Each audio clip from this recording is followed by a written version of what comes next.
Hi రమలేస్మయ్య, అందరికీ good morning. ఈ రోజు అయితే మా ఆవిడ వినాయక చవితి వాళ్ళ అమ్మోళ్ళ ఇంటికి వెళ్ళిపోయింది. నేనైతే ఒక్కడనే ఉన్నాను కాబట్టి దోశలు వేసుకుంటున్నాను. మీరే చూడండి ఎలా వేసుకోవాలో బ్యాచిలర్ గా ఉండేటప్పుడు. టన్ టన్ టన్ టన్ టన్ టన్ అలా వేసామా.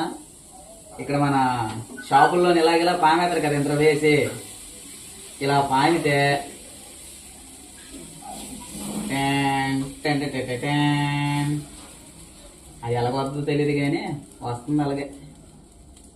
ఓకే, ఇలా పామిన తర్వాత కాసేపు ఆగిన తర్వాత దీన్ని మళ్ళీ తిరగేద్దాం. ఈ లోపల దాంతో పాటు మనకి స్టఫ్కి కొబ్బరికాయలు, శనక్కాయలు, చట్నీ.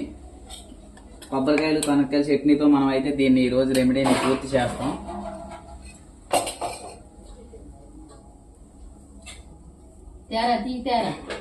చేస్తే నాకు కూడా మనం ఎందుకు తినేస్తావు.